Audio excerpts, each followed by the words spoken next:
നമസ്കാരം, എല്ലാവർക്കും മലയാളി വാർത്തയിലേക്ക് സ്വാഗതം. വല്ലാത്തൊരു കളി. ഗൗതം ഗംഭീറും വിരാട് കോഹ്ലിയും തമ്മിലുള്ള പിണക്കത്തിന് വിരാമമിട്ട വിഷ്വലുകൾ പുറത്ത്. ബംഗളൂരുവിനെ അവരുടെ തട്ടകത്തിൽ തോൽപ്പിച്ച കൊൽക്കത്ത നൈറ്റ് റൈഡേഴ്സ്. സീസണിലെ രണ്ടാം ജയം. കോഹ്ലിയുടെ വെടിക്കെട്ട് രക്ഷിക്കാനായില്ല.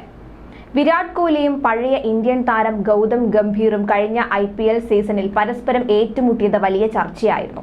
എന്നാൽ ഇന്നലെ ചായ സമയത്ത് ഇരുവരും സന്തോഷം പങ്കുവെക്കുകയും കെട്ടിപ്പിടിക്കുകയും ചെയ്യുന്ന ലൈവ് എല്ലാവരെയും സന്തോഷിപ്പിച്ചു. അതിനുശേഷം കോഹ്ലി ആഞ്ഞടിച്ച് വലിയ സ്കോർ നൽകി. എങ്കിലും ജയിച്ചത് ഗംഭീറിന്റെ ടീമാണ്. ബംഗളൂരുവിനെ അവരുടെ തട്ടകത്തിൽ തോൽപ്പിച്ച് കൊൽക്കത്ത നൈറ്റ് റൈഡേഴ്സ്. ബംഗളൂരുവിലെ ചിന്നസ്വാമി സ്റ്റേഡിയത്തിൽ നടന്ന മത്സരത്തിൽ 7 വിക്കറ്റിനാണ് കൊൽക്കത്തയുടെ ജയം.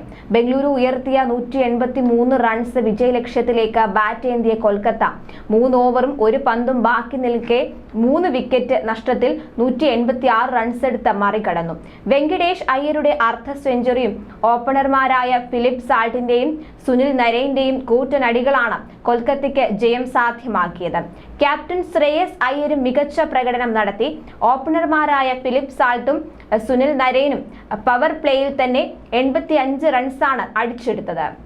ആദ്യ ഓവർ മുതൽ തന്നെ പ്രഹരം തുടങ്ങി. മുഹമ്മദ് സിറാജ് എറിഞ്ഞ ആദ്യ ഓവറിൽ നേടിയത് 18 റൺസ്. ആദ്യ ഓവറിൽ യശ് ദയാൽ വഴങ്ങിയത് 14 റൺസ്. 3-ാം ഓവറിൽ അൻസാരി ജോസഫിനും കിട്ടി 14. 6-ാം ഓവറിൽ യശ് ദയാൽ വഴങ്ങിയത് 21 റൺസ്. കൊൽക്കത്തയുടെ IPLലെ രണ്ടാമത്തെ മികച്ച പവർ പ്ലേ സ്കോറാണിത്. 2017-ൽ ബംഗളൂരുവിനെതിരെ തന്നെ നേടിയ 105 റൺസാണ് കൊൽക്കത്തയുടെ പവർ പ്ലേ റെക്കോർഡ്. 22 പന്തിൽ 47 റൺസ് എടുത്ത സുനിൽ നരൈനാണ് ആദ്യം പുറത്തായത്. മായങ്ക് ദാഗറിന്റെ പന്തിൽ ക്ലീൻ ബൗൾഡ് ആവുകയായിരുന്നു. പിന്നാലെ വിജയകുമാർ വൈശാഖിന്റെ പന്തിൽ കാമറോൺ ഗ്രീനിന് ക്യാച്ച് നൽകി ഫിലിപ്പ് സാൾട്ടും മടങ്ങി. 20 പന്തിൽ 30. വെങ്കിടേഷ് അയ്യർ 30 പന്തിൽ 50 റൺസ് നേടി ടോപ്പ് സ്കോററായി. യശ് ദയാലിന്റെ പന്തിൽ കോഹ്ലിക്ക് ക്യാച്ച് നൽകിയാണ് മടക്കം. ശ്രേയസ് അയ്യർ 24 പന്തിൽ 39. റിങ്കു സിംഗ് 5 പന്തിൽ 5 എന്നിവരാണ് ടീം വിജയിക്കുമ്പോൾ ക്രീസിലുണ്ടായിരുന്നത്. മുഹമ്മദ് സിറാജ് 3 ഓവറിൽ 46 റൺസിന് വഴങ്ങി.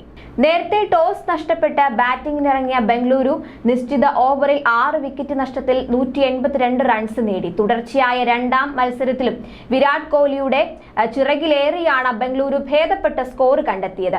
59 പന്തുകളിൽ 83 റൺസ് നേടിയ കോഹ്ലിയാണ് ബംഗളൂരു നിരയിലെ ടോപ്പ് സ്കോറർ. ക്ലാസറെ മറികടന്ന ഓറഞ്ച് ക്യാപ്പിനുള്ള മത്സരത്തിൽ ഒന്നാമതെത്താനും കോഹ്ലിക്കായി. ക്യാപ്റ്റൻ ഫാഫ് ഡു പ്ലേസിസ് പവർ പ്ലേയിൽ തന്നെ പുറത്തായി. ഹർഷിത് റാണയുടെ പന്തിൽ സ്റ്റാർക്കിന് ക്യാച്ച് നൽകിയാണ് മടക്കം. പിന്നാലെ വമ്പനടികൾ നടത്തിയ കാമറോൺ ഗ്രീൻ 21 പന്തിൽ 33 റൺസ് എടുത്ത ശേഷം റസലിന്റെ പന്തിൽ പുറത്തായി. ഗ്ലെൻ മാക്സ്വെല്ലും കയ്യടി ഇന്നിംഗ്സ് നടത്തി. രജത് പാട്ടിദറും അനുജ് റാവത്തും നിരാശപ്പെടുത്തി. അവസാന ഓവറുകളിലെത്തി ദിനേശ് കാർത്തിക് തകർത്തടിച്ചു. അവസാന ഓവറിലെ അവസാന പന്തിൽ റണ്ണൌട്ടായാണ് കാർത്തിക് പുറത്തായത്. കൊൽക്കത്തയ്ക്ക് വേണ്ടി ആൻഡ്രെ റസൽ 4 ഓവറിൽ 22 റൺസ് വിട്ടു നൽകി 2 വിക്കറ്റുകൾ പിഴുതു. 4 ഓവറിൽ 39 റൺസ് വഴങ്ങി. ഹർഷിത് റാണയും അത്ര തന്നെ വിക്കറ്റുകൾ നേടി.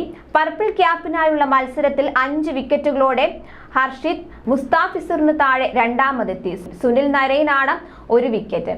മിച്ചൽ സ്റ്റാർക്ക് കഴിഞ്ഞ കളിയുടേതിന് സമാനമായി ഇത്തവണയും റൺസിന് വഴങ്ങി. സ്റ്റാർക്ക് എറിഞ്ഞ 2-ാം ഓവറിൽ 17 റൺസാണ് ബംഗളൂരു അടിച്ചെടുത്തത്. അവസാന ഓവറിൽ കോഹ്ലിയും കാർത്തിക്കും ചേർന്ന് 16 റൺസും നേടി. ഇതോടെ 4 ഓവറിൽ സ്റ്റാർക്ക് വഴങ്ങിയത് 47 റൺസ്. ബംഗളൂരുവിലെ ചിന്നസ്വാമി സ്റ്റേഡിയത്തിലാണ് മത്സരം. ആദ്യ കളിയിൽ ചെന്നൈയോട് തോറ്റ ബംഗളൂരു 2-ാം മത്സരത്തിൽ പഞ്ചാബിനെതിരെ ജയിച്ചിരുന്നു. കൊൽക്കത്തയിൽ നടന്ന ആദ്യ കളിയിൽ സൺറൈസേഴ്സ് ഹൈദരാബാദിനെ തോൽപ്പിച്ചാണ് കൊൽക്കത്ത വരുന്നത്. ന്യൂസ് ഡെസ്ക് മലയാളി വാർത്ത.